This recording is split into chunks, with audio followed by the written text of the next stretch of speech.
बाबू कल रात हम महाधमाका 1 भेजे थे WCL CCL के लिए।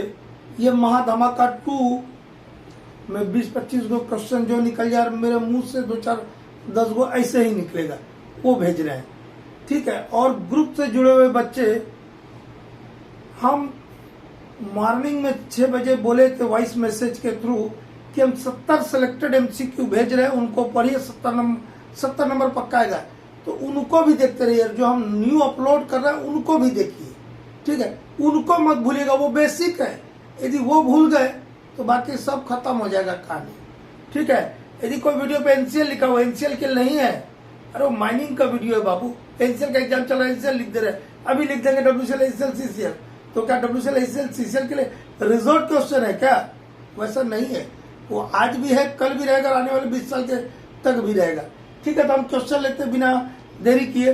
ये क्वेश्चन लेने के पहले एक चीज हम आपको दिखाना चाह रहे हैं, उसको देख लीजिए। हाँ, कोशिश करेंगे कि आप लोग को दिखे। ये देख रहे हैं बाबू, ये क्या चीज है? इसको बोलते हैं सेफ्टी हुक या डिटैचिंग सेफ्टी हुक या सिंपली सेफ्टी हुक। एक ही चीज होता है, समझे ना? एक ही चीज होता है। और ये वाला है रोप केपल। ये डिटैचिंग हुक से क्या जुड़ा है? रोप केपल। और रोप केपल से क्या जुड़ा रहेगा? वाइंडिंग रोप। ये जो ऐसा यहाँ दिखा रहा है, ये वाला ये क्या है? रोप। इधर रोप रहेगा, रोप को केपल के अंदर में घुसाया रहता है। इसका रिकेपिंग का भी नियम है, बताएंगे। तो और केपल का जुड़ा है डिटैचिंग सेफ्टी हुक से या सेफ्टी हुक से।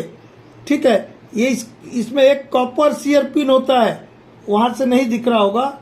एक कॉपर सियर पिन रहता है। ठीक है। और ये वाला जो है, ये वाला ये दिख रहा है, ये वाला जो है, ये है बेल प्लेट और कैच प्लेट। ठीक है। और इधर फिर जुड़ा रहेगा, इधर आपका कैच चेन रहेंगे। ठीक है। ये वाला अरेंजमेंट आप लोग को हमने सस्पेंशन गियर में बताए होंगे।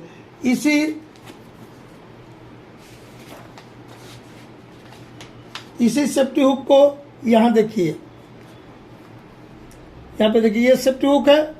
ये इसका ये जब कॉपर सियर पिन टूट जाता है, तब ये जो डिलिंक जुड़ा था आपका, देखिए ये सेफ्टी हुक जुड़ा था ना आपका रूप केबल से, ये डिलिंक के माध्यम से ये लिंक से क्या होगा? रोप को अलग कर देगा। ठीक है, आप देखते हैं बाद में। देखिए, detaching hook is used with, इस टाइप का आपको क्वेश्चन दे देगा। डिटैचिंग हुक बोलिए, डिटैचिंग सेफ्टी हुक बोलिए, सेफ्टी हुक बोलिए, एक ही चीज है। वो हमारे पास वाइंडिंग सिस्टम कितना? There are 2 winding system. Koepe winding system को फ्रिक्शन वाइंडिंग सिस्टम भी बोलते हैं, फ्रिक्शन वाइंडर भी बोलते हैं, और एक होता है ड्रम वाइंडिंग या ड्रम वाइंडर। ठीक है। तो डिटैचिंग सेफ्टी हुक जो है, डिटैचिंग सेफ्टी हुक या सेफ्टी हुक किसके साथ इस्तेमाल होता है? ड्रम वाइंडिंग के साथ या ड्रम वाइंडर के साथ यूज होता है, कोपे वाइंडर के साथ यूज नहीं होता। इस जो भी हम आप लोग को फिगर में डिटैचिंग सेफ्टी हुक दिखाते हैं, उसका फंक्शन क्या है? पहले 1-2 चीज जान लीजिए। बच्चा लोग एक ही चीज जानता है कि ओवरवाइंड को रोकने के लिए, रोकने नहीं, उससे बचने के लिए ओवरवाइंड हो जाए, तब एक्सीडेंट से बचने के लिए सेफ्टी हुक होता है या डिटैचिंग सेफ्टी हुक होता है। ऐसा नहीं है। आपके ओवरवाइंडिंग की घटना हो जाए तब ना हो, उसके लिए अब क्या क्या है पहले वो जान लीजिए। ना हो इसके लिए ऑटोमेटिक कंट्रावेंस दिया हुआ है। आपके वाइंडिंग इंजन के साथ क्या लगा रहता है? Automatic contravenes. ऑटोमेटिक कंट्रावेंस का ग्रुप में हम बार बार वीडियो फ्लैश कर रहे थे। जो ग्रुप से नहीं जुड़े बच्चे, CMR के प्लेलिस्ट में जाना बेटा। ठीक है, वहां मिल जाएगा, छोटा सा बनाया है। ऑटोमेटिक कंट्रावेंस, ये ओवरवाइंडिंग ना हो उसके लिए। ठीक है। डॉग्स भी लगे रहते हैं। ठीक है। उसके अलावा आपका स्पीड इंडिकेटर रहता है, डेप्थ इंडिकेटर रहता है आपके इंजन रूम में, कि जब 2 रिवॉल्यूशन बचेगा, ड्रम के 2 रिवॉल्यूशन बचा रहेगा, तो वहां पे क्या करेगा? रिंगिंग करने लग जाएगा, घंटी बजने लग जाएगी। तो क्या होगा? ड्राइवर को, जो आपका वाइंडिंग इंजन ड्राइवर है, उसको पता चल जाएगा कि मेरा केज अब पिट टॉप पर आ रहा है। पहली बात तो ओवरवाइंड किसको बोलते हैं समझ रहे? आपका केज रुकना कहाँ चाहिए? पिट टॉप पे रुकना चाहिए, लेकिन पिट टॉप पे नहीं रुका। मैं ड्राइवर हूं, नींद की झपकी लग गया, सूत गया और इंजन चले जा रहा है, तो क्या होगा?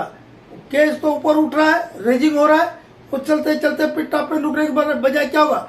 सीधा जाएगा कहां पर? आपका हेड गियर पुली में जाएगा, वहां टकराएगा, टूट फूट होगा, रोप टूट जाएगा, झटका के साथ केज नीचे चल जाएगा बॉटम में, पिट बॉटम में, और सारा का सारा आदमी जो है कहानी खत्म। तो ऐसी घटना ना हो इसके लिए ऑटोमेटिक कंट्रोवर्स लगाते हैं। और जैसे पिट टॉप पे आएगा ना बाबू, वो इंजन को रोक देगा, इंजन को चलने नहीं देगा उसके ऊपर। इस डेप्थ इंडिकेटर जो है, जब 2 रिवॉल्यूशन बचेगा ड्रम में, जितना रस्सा को ड्रम लपेटा, 2 लपेटा ड्रम का, 2 लपेटा वाला रस्सा, 2 रिवॉल्यूशन ऑफ ड्रम वाला रोप तक हम नीचे में, अभी हम पिट टॉप पे नहीं आए हैं, तो उसी टाइम से रिंग करने लग जाएगा। यदि हम गलती झपकियों मार दी है तो रिंग बजेगा, तो उड़ जाएंगे और उसको रोक देंगे। ठीक है। स्पीड इंडिकेटर भी होता है कि ऑटोमेटिक कंट्रोवर्स क्या करता है, एक बात ख्याल रखिएगा, ऑटोमेटिक कंट्रोवर्स में एमसीक्यू आ सकता है। जहां परमानेंट लैंडिंग रहता है या जहां पर भी लैंड करता है, लैंड मतलब जहां रुकता है आपका केज, वहां पर वो 1.5 मीटर पर सेकंड से ज्यादा स्पीड पर लैंड नहीं करेगा। ठीक है। क्या स्पीड बोला? नॉट मोर देन 1.5 मीटर पर सेकंड, 1.5 मीटर पर सेकंड। ठीक, ये और भी साधन है। लेकिन ओवरवाइंड हो जाए, ये तो ना होने के लिए है कि ओवरवाइंडिंग नहीं होना चाहिए, उसके लिए संसाधन है, ये डिवाइसेस है वाइंडिंग इंजन के साथ। लेकिन यदि हो जाए तो क्या किया जाए या क्या करेंगे, उसके लिए और भी संसाधन होते हैं। वो हेड गियर में रहते, काहे में रहते हैं? हेड गियर, वो हेड गियर वाला उस दिन वीडियो भेजे थे बेटा, भेजे थे ना, देखे ना देखे तो कोई बात नहीं, बाद में देखना, अगले साल देखना, लेकिन देख लेना एक बार। हेड गियर वाला ओरिजिनल हेड गियर बताया था, वो अबेंडन सॉफ्ट का था, अभी 10-12 दिन पहले भेजा था। वो जो हेड गियर है उसमें 2 अटैचमेंट होता है, एक होता है सेफ्टी हुक, क्या होता है? एक सेफ्टी हुक, और एक होता है डॉक्स। क्या होता है? डॉक्स। ये दोनों तब काम करेंगे जब ओवरवाइड हो जाए, ना हो उसके लिए तो पहले बता दिया। ऑटोमेटिक कंट्रोवर्स है, स्पीड कंट्रोलर है, ब्रेक्स है, आपका डेप्थ इंडिकेटर है, ये सब ना हो इसके लिए, ओवरवाइंड ना हो। यदि कहीं पूछ रहे कि ओवरवाइंड ना हो उसके लिए क्या क्या संसाधन है, ओवरवाइंड हो जाने के बाद 2-3 रहते हैं, लेकिन हमारे इंडियन माइंस में एक चीज इस्तेमाल नहीं होता है, इसलिए उसका नाम मैं आपको नहीं बता रहा हूं। ठीक है। एक केज अरेस्टर करके भी चीज आता, सुन ही लीजिए, केज अरेस्टर करके आता, लेकिन इंडियन माइंस में उसका इस्तेमाल नहीं करते। इंडियन माइंस में हम 2 डिवाइसेस का इस्तेमाल करते हैं हेड गियर में। कहां पे? हेड गियर में बता रहे हैं। सेफ्टी हुक के फंक्शन से ही जुड़ा एक क्वेश्चन है, function of safety hook. Safety hook मतलब डिटेचिंग सेफ्टी हुक, इसके 2 टाइप होता है। ठीक है। तो कुछ कहने का मतलब डिजाइन अलग होता है, बात दोनों का फंक्शन है क्या होता। अब यहाँ पर 3 को हम लिख के रख दिए हैं function. Prevent shocking cage, suspend और hang the cage on a bell plate in case of overwinding या overwind. When an overwind takes place, it releases the winding rope from capil and allows the conveyance मतलब cage or skid to rest on a bell plate. ठीक है। कैसे काम करता है आपका ये सेफ्टी हुक, कैसे काम करता है? आप लोग सस्पेंशन गियर वाला रेगुलेशन 86 मेरा देखे होंगे, उसमें एक चीज बताया होगा कि सेफ्टी हुक और उससे जुड़ी हुई सब चीजों को जांच करना है, और उसमें ये भी लिखा होगा कि and opening therein shall be examined once at least in every 30 days. एक होल होता है, ओपनिंग मतलब क्या है? छेद, होल। जो आपका बेल प्लेट होता है या जिसको केज प्लेट भी कोई को बोलते हैं, सही टर्मिनोलॉजी बेल प्लेट है, तो वो ऐसा प्लेट होता है, उसमें बीच में एक सर्कुलर होल रहता है। उस होल को गेज या कैलिपर से हर 30 दिन में कम से कम एक बार जांच करना है। वो होल का साइज ओवर साइज नहीं होना चाहिए। ओवर साइज यदि हो गया तो ओवरवाइंडिंग को नहीं रोकेगा। कैसे? उस होल को उतना ही बनाया जाता है जिससे केपिल और रोप पार हो जाए, लेकिन आपका सेफ्टी हुक पार ना हो। यदि जैसे ही आपका ओवर बाइंडिंग हुआ, ओवर बाइंडिंग मतलब पिट टॉप के ऊपर अब आपका क्या जा रहा है, केज ऊपर चले जा रहा है, किधर, हेड गियर पुली के तरफ, ख्याल रखिए ऊपर की तरफ जा रहा है, तो क्या करेगा, हम बताए दे रहे हैं उसका फिगर सेफ्टी हुक में, उसमें देखिएगा फिन रहते हैं ऐसे, वो फिन जो है वो टकरा जाएंगे कहाँ पे, कैच प्लेट में। जैसे ही टकराएंगे फिन खुलेगा, फिन जैसे टकराएगा, फिन में अंदर में 4 प्लेट रहते हैं, वो 4 प्लेट खुल जाते हैं। खुल जाने से सियर पिन जो है टूट जाता है, मतलब सियर पिन टूटेगा जब वो खुलेंगे। सियर पिन टूटेगा तो होगा क्या कि आपका केज तो ऊपर ही जा रहा था, टूटने में भी 1-2 सेकंड लगते तो केज और ऊपर गया। जैसे ऊपर गया तो जैसे सियर पिन टूटेगा, आपका क्या होगा कि रोप केपल से जो आपका सेफ्टी हुक जुड़ा था, और रोप केपल के साथ क्या है, रोप, मतलब रोप केपल और रोप जो है वो क्या हो जाएगा, अलग हो जाएगा। क्या हो जाएगा, अलग हो जाएगा। क्या हो जाएगा, रोप जो बाइंडिंग रोप अलग हो गया, और आपका जो है केज बेल प्लेट पर रेस्ट करेगा। यही लिखा है,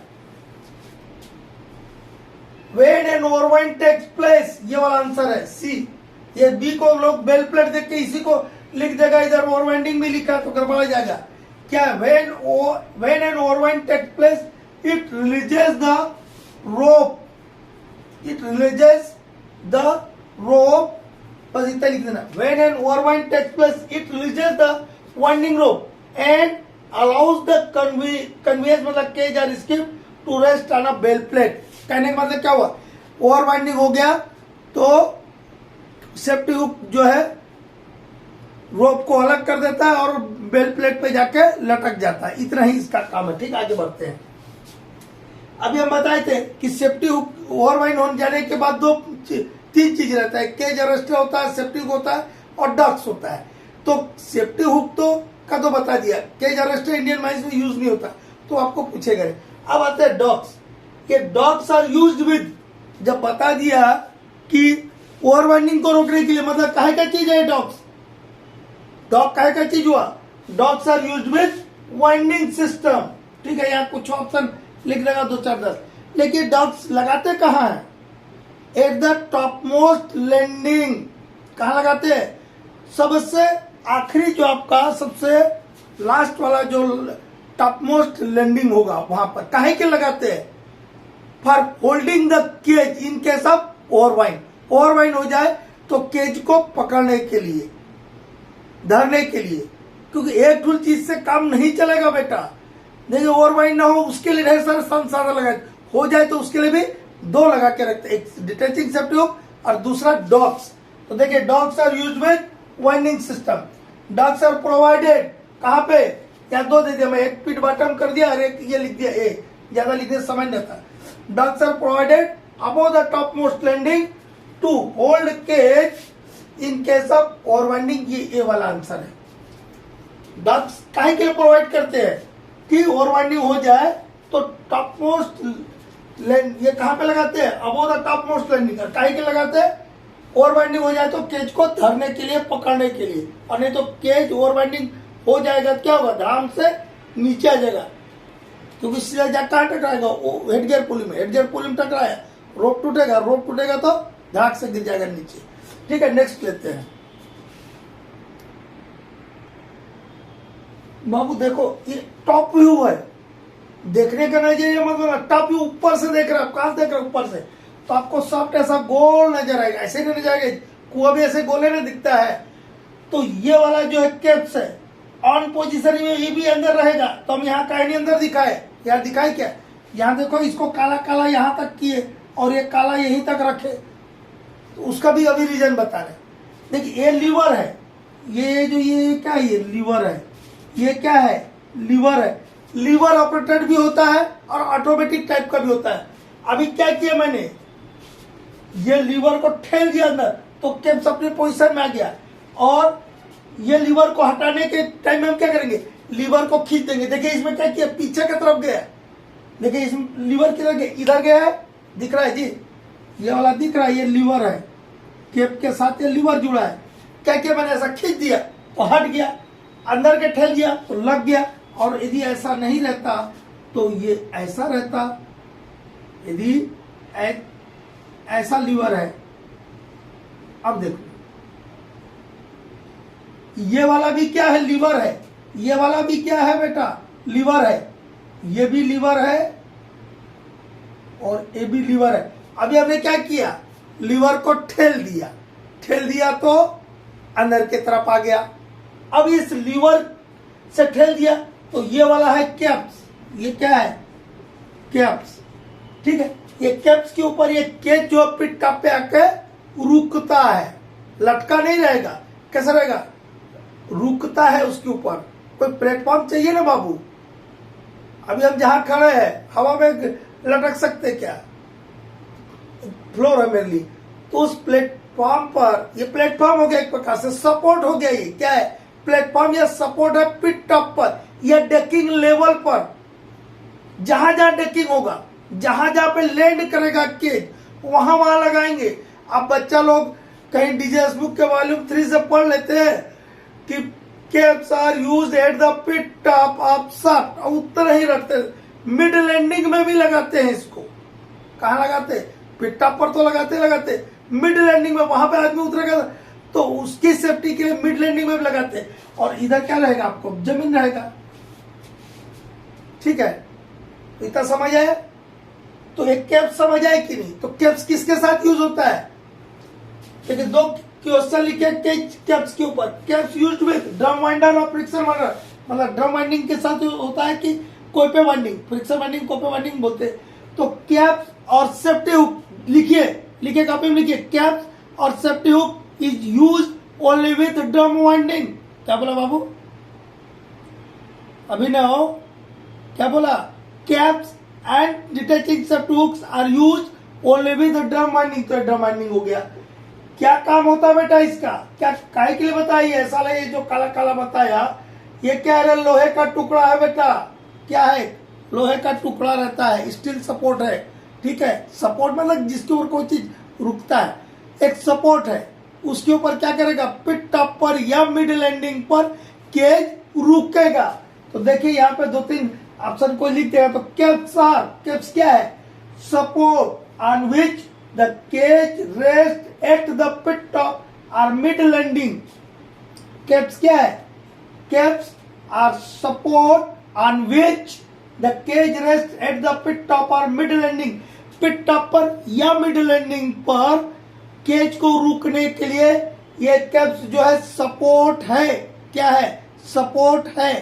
थोड़ा बड़ा फिगर में बनाओ क्या, थोड़ा बड़ा फिगर में बता देता हूं ताकि और जल्दी समझ आए।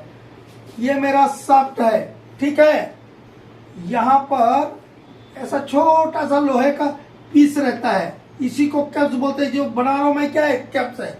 इसमें ये लीवर है, ये लीवर है, लीवर से इसको ऑपरेट करते हैं। ये अभी ये लीवर अंदर की तरफ क्यों दिखा, मैंने ऐसा ठेल दिया तो देखिए शाफ्ट के अंदर में आ गया है, ठीक है। और जब शाफ्ट हमको केज को नीचे करना है तो ये लीवर को क्या करूंगा, इधर खींच दूंगा तो ये बाहर आ जाएगा, इसको इधर खींच दूंगा तो ये बाहर आ जाएगा। और यहाँ पर जो रहेगा मेरा केज जो रहेगा, केज क्या करेगा, इसके ऊपर रेस्ट करेगा। इतना ही चीज है जी, बहुत बड़ा चीज नहीं है। तो कैप्स कंप्लीट हुआ। कैप्स किसके साथ इस्तेमाल होता है, ड्रम वाइंडिंग के साथ। कहां पे इस्तेमाल होता है, पिट टॉप या मिड लैंडिंग पर। काहे के लिए, केज जहां पे केज रुकता है वहां पर उसको रेस्ट करने के लिए एक प्रकार से सपोर्ट है, ठीक है। तो क्या लिखेंगे, keps are support on which the cage rest at the pit top और मिड लैंडिंग। नेक्स्ट क्वेश्चन लेते हैं बेटा। एफएमसी एसएमसी लेजिस्लेशन का पार्ट नंबर 10, 11, 12 में वाइंडिंग के और कुछ एमसीक्यू है, जो बच्चे इंटरेस्टेड होंगे वहां भी जा करके देख लीजिएगा, ठीक है। चलो आगे बढ़ते हैं। एक क्वेश्चन लिया है, ये वाइंडिंग से नहीं बेटा, ये फेंसिंग एंड गेट से, ठीक है। क्या लिखा, वेयर बिल्डिंग्स ऑक्युपाइड, बिल्डिंग बोलिए, बिल्डिंग बोलिए, एक ही बात है, ज्यादा लकीर के फकीर ना होना। Where occupied buildings are situated within blank meter of any hall road or haulage road or tram line or rail line, blank shall be provided between building and above stated structure। above stated structure मतलब hall road, haulage road, tram line, rail line और building के बीच में क्या provide करेंगे और कब provide करेंगे, कितना मीटर आपका वो बिल्डिंग और ये जो स्ट्रक्चर बताए हैं tram line, rail line, haulage road, ये कितना दूर रहेगा उस बिल्डिंग से, तब आपको क्या प्रोवाइड करना है, फेंसिंग प्रोवाइड करना है। क्या प्रोवाइड करना है, फेंसिंग शैल बी प्रोवाइडेड। क्या प्रोवाइड करना होगा, यू हैव टू फेंस। क्या करना होगा, you have to fence between that building and tram line, rail line, फलाना ठिकाना जितना यहाँ नाम लिखा, हॉलेज रोड, हाल रोड, उसी को हम अबो स्टेटेड स्ट्रक्चर लिख रहे हैं, ठीक है। लेकिन वो बिल्डिंग और ये जो स्ट्रक्चर के नाम अभी हम गिना है वो उनके बीच में कितना दूरी रहेगा तब करना है, ये पूछ रहा है। विद इन 15 मीटर, कब बोलते हैं बेटा, विद इन 15 मीटर, 15 मीटर। जब कोई building haul road, haulage road, tram line के 15 मीटर के अंदर आ जाए, कितने मीटर के अंदर, कोई बिल्डिंग, कोई भी building haul road, haulage road, tram line, rail line के 15 मीटर के अंदर आ जाए तो वो बिल्डिंग और ये जो स्ट्रक्चर के नाम मैंने गिनाए इनके बीच में फेंसिंग दे देना है। क्या दे देना है, फेंसिंग दे देना है, ठीक। चलिए आगे बढ़ते हैं। ब्लैंक स्क्वायर मीटर को ऐसा भी लिखते हैं, blank square metre floor area is required for 1 person in a cage. Cage में खड़े होने के लिए कितना फ्लोर एरिया एक आदमी के लिए पर पर्सन कितना रिक्वायर्ड है, वो है 0.2 स्क्वायर मीटर। कितना है बेटा, अरे एक आदमी को खड़ा होने के लिए केज में कितना जगह चाहिए, 0.2 स्क्वायर मीटर। कितना बोले जितेंद्र, 0.2 मीटर स्क्वायर। सूर्य प्रकाश तुम तो सूत गया यार, बी पॉजिटिव दिखा ही नहीं हमको यूट्यूब में, आजकल गोल हो गया लगता है कहीं, ठीक है। 0.2 square metre a floor area is required for 1 person in a cage. अब ये बताइए केज में एक समय पर कितने आदमी बैठेंगे, इसको कौन डिसाइड करेगा, कौन डिसाइड करेगा। माइंड का फर्स्ट पर्सन कौन होता है, माइंड का फर्स्ट पर्सन होता है मैनेजर। कौन होता है, मैनेजर। तो केज में कितने आदमी एक समय पर चढ़ना चाहिए, राइड होना चाहिए, वो कौन डिसाइड करेगा, मैनेजर। क्योंकि कुछ हो जाएगा केकरा गला पकड़ेगा, मैनेजर का। एक और चीज बता रहे, how many person ride in a cage at a time decided by manager. Manager मतलब colliery manager, mine manager, who is appointed under section 17 of the mines act 1952। Mines act के 1952, माइंस एक्ट 1952 के section 17 के अधीन जो व्यक्ति प्राधिकृत है, अधिकृत है, that person is known as manager and he will be responsible for MCSD, management control supervision and direction of the mine. और ओनर के तरफ से MCSD में मतलब management control supervision and direction के लिए ओनर के तरफ से जो टेक पार्ट करता है, जो भाग लेता है, उस आदमी को बोलते हैं एजेंट। क्या बोलते हैं, एजेंट। जिसको डिफरेंट नाम से हमारी माइनिंग कंपनियां बोलती है, उससे कोई लेन देना नहीं। CCL में प्रोजेक्ट अफसर बोलते हैं, ठीक है, कहीं DPCME बोलते हैं, कहीं एजेंट बोलते हैं, कहीं पर सबरिया मैनेजर बोलते हैं, WCL MCL में सबरिया मैनेजर बोलते हैं, ACCL में सबरिया मैनेजर बोलते हैं, ठीक है। उससे लेना देना नहीं। जो ओनर के तरफ से management control supervision and direction MCSD में भाग लेता है या भाग लेने का दावा करते हुए भाग लेता है, उस आदमी को बोलते हैं एजेंट। तीनों को ना पकड़ता, ओनर, एजेंट एंड मैनेजर, ठीक। तो माइंड में how many persons ride in a cage, cage में या स्किप में एक समय पर कितना आदमी बैठेगा, उसको कौन डिसाइड करेगा, मैनेजर साहब डिसाइड करेंगे। वो जितने बोलेंगे उससे ज्यादा कभी भी नहीं चढ़ेगा, ठीक है। ये हो गया। एक चीज हम बता दें, HMM heavy earth moving machinery के लिए वो डंपर चलने लायक है या नहीं, उसको सर्टिफिकेट देने का पावर है एक्सकावेशन इंजीनियर को। किसको है, एक्सकावेशन इंजीनियर को। और रोड ऑर्डिनेंस सर्टिफिकेट इशू करता है। और जितने भी लाइट व्हीकल्स होते हैं, चाहे वो हमारे कंपनी के हो, कॉन्ट्रैक्टर के हो, लाइट व्हीकल, लाइट व्हीकल्स जैसे आपके डंपर्स हो गए, वो उनका रोड वर्दीनेस सर्टिफिकेट इशू करते E&M engineer, electrical and mechanical engineer. That part, ये इलेक्ट्रिकल एंड मैकेनिकल इंजीनियर का पार्ट है।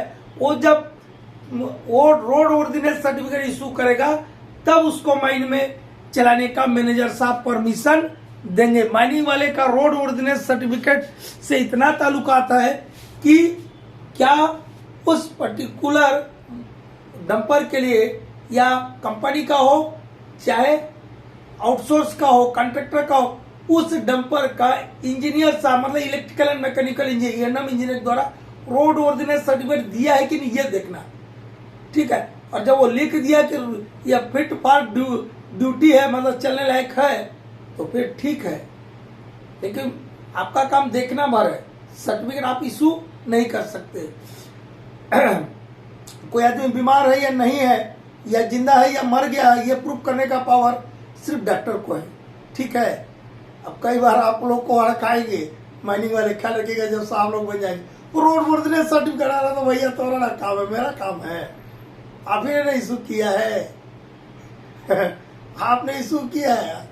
वो जिनको नहीं आइडिया होगा उसको बहुत चमकाएगा, जिनको आइडिया बोलेगा सर आप ही ने इशू किए थे, हम क्या करें, बोले महाराज उल्टा उल्टा बोलते। ठीक है, नेक्स्ट चलेंगे, नेक्स्ट क्वेश्चन। हाँ बाबू, एक और देखिए, at what interval shall winding rope be recapping और कैपिंग दो अलग अलग चीज है, दोनों को हम एक फिगर के माध्यम से बता। देखो बाबू, यहां पर देखो जरा, देखिए ये है रोप केपल। क्या है ये रोप केपल? रोप केपल के अंदर ये क्या घुसा दिया है? रोप, मतलब केपल के अंदर रोप को इंटर कर देना क्या कहलाता है? केपिंग। समझ आ रहा है जी? ये दिख रहा है, ये क्या है? ये रोप है। ये देखिए इधर फिगर में समझाने के लिए इधर भी रोप निकाला, ऐसा नहीं निकलेगा, वो यहीं तक रहेगा, ठीक है। इस के ये है केपल, बड़ा वाला फिगर बताता हूं।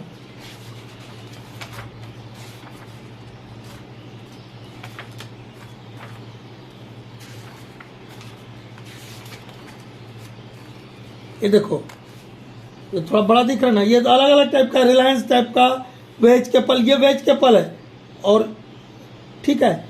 ये देखिए ये रोप है कि नहीं इसके अंदर, ये और ये वाला है केपल। केपल के अंदर रोप को घुसा देना वो कहलाता है केपिंग, और फिर रिकेपिंग करना पड़ता है। अब क्यों रिकेपिंग करना पड़ता बता रहा हूं, ठीक है। क्या बोले हमने? केपल के अंदर रिलायंस केपल हो चाहे वेज केपल हो, केपल के अंदर वाइंडिंग रोप को इंटर कर देना, घुसा देना, या कहने का मतलब बांध देना। क्या हुआ? बांध देना। वो क्या क्या व्हाइट मेटल डालते हैं, कितना टेम्परेचर, वो बात की बात है। वो कभी उधर देखिएगा हमारा FMC SMC लेजिस्लेशन वाला पार्ट 10, 11, 12 उसमें कहने के मिल जाएगा, तो उसको बोलते हैं केपिंग। लेकिन आप देखिए ये रोप को, वाइंडिंग रोप को हमने केपिंग किया है, झटका लगेगा, कुछ होगा, क्या होगा? ये खराब होगा। क्या हो जाएगा? ये अंदर वाला तो खराब होगा, ये बाहर वाला भी जो जहां से मुड़ेगा, बार बार जहां मुड़ता है उसमें बेंडिंग स्ट्रेस लगता है, वो खराब हो जाएगा। खराब हो जाएगा तो क्या करेंगे? उस खराब रोप को हटा देना होगा और नया रोप फिर से अंदर घुसा देना है। काय के अंदर घुसाना है? केपल के अंदर घुसा देना है फिर से रोप को। ओकरा बोलते हैं रिकेपिंग। कोई बड़का बात है करे बाबू, है? मालूम ही नहीं था माइनिंग वाले को रिकेपिंग होता क्या है, केपिंग क्या होता है। केपिंग मतलब क्या हुआ? अरे केपल के अंदर रोप को एंटर कर दिया, उसको एंटर करने के लिए नियम पद्धति है। कुल मिला के तो मैं सोचता ना, केपल के अंदर ले जाके रोप को आपने बांध दिया एक प्रकार से, ठीक है। उसके लिए व्हाइट मेटल पोर करते हैं, बहुत टेम्परेचर रखते हैं। आपका जो केपल है उसको 300 डिग्री सेंटीग्रेड टेम्परेचर पे गर्म करते हैं, ऐसा कुछ कुछ है, बहुत सारा नियम, ठीक है। वो करके आपने रोप को उसके अंदर डाल दिया, तो अब क्या होगा? व्हाइट मेटल रोप किसके साथ जुड़ गया? आपके केपल के साथ जुड़ गया, ठीक है। ये हुआ केपिंग। अब यहां क्या बोला? रिकेपिंग। क्या बोल रहा है? रिकेपिंग। तो रिकेपिंग क्यों करते? कि जहां से रोप मुड़ेगा, जो केपिंग के अंदर गया वो हो सकता है बार बार जर्किन से क्या होगा? जर्क लगेगा, उतना बड़ा लोड खींच रहा है, तो हो सकता है वो खराब हो जाए अंदर से, और एक दिन खुल गया तो गड़बड़ हो जाएगा। इसलिए नियम है कि रिकैपिंग करना है। क्या करना है, फिर से रोप को बाहर निकाल लेना है, 2 मीटर रोप को काट देना है, उसको फेंक देना है, और फिर जो बचा हुआ रोप है वो उसके अंदर केपिल के अंदर घुसा देना, वो हुआ रिकेपिल। ठीक है, कितना मीटर काटते हैं बेटा, 2 मीटर लंबाई का वाइंडिंग रोप काटते हैं। ठीक है, इंक्लूडिंग केपिंग, इंक्लूडिंग केपिंग। केपिंग के लिए जो रोप अंदर जाएगा उसकी भी लंबाई पकड़ के 2 मीटर बोलता है, इसलिए वर्ड लिखा था इंक्लूडिंग केपिंग। तो क्या बोला, at what interval shall winding rope be recapped, मतलब कितने इंटरवल पर वाइंडिंग रोप का रिकैपिंग करेंगे। ठीक है, तो इसके लिए 2 नियम है, ख्याल रखिएगा। एक है जनरल है, एक चीज क्या बोला, every 6 month interval, at least in every 6 month. वो तब जो हम भूल से बोले वो लिख रहे हैं, सिर्फ हम 6 महीना लिख दे रहे, 6 month, once at least in every 6 month, हर 6 महीना में कम से कम एक बार, once at least in every 6 month, and after every overwind, या जब कभी भी ओवरवाइंड हो जाए तब भी हम रिकैपिंग करके। ओवरवाइंड हुआ क्या हुआ, जर्किन ना लगा जी, पूरा झटका लगा होगा, जर्क पैदा हुआ होगा, तो जर्क पैदा हुआ होगा तो जो केपल था, ये केपल के अंदर में ना आपने रोप को डाला था, वो क्या होगा थोड़ा उसका मजबूती कम हो गया, इसलिए हर बार जब वो ओवरवाइंडिंग होगा तो रिकैपिंग करेंगे, और नहीं तो नॉर्मल टाइम में हर 6 महीना में एक बार रिकैपिंग करेंगे। क्या करेंगे, रिकैपिंग। अब तो हमको लगता है रिकैपिंग माइनिंग के बच्चे जिनने नहीं समझ आएगा अब आ गया होगा समझ। ठीक, आगे बढ़ते हैं।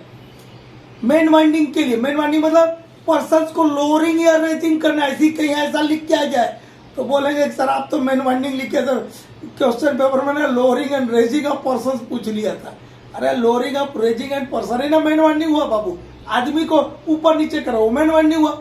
तो नोटिस देना है मेन वाइंडिंग इंस्टॉलेशन के लिए, किसको किसको नोटिस देते बेटा, चीफ इंस्पेक्टर ऑफ माइंस को नोटिस देते and regional inspector of mines को नोटिस देते हैं।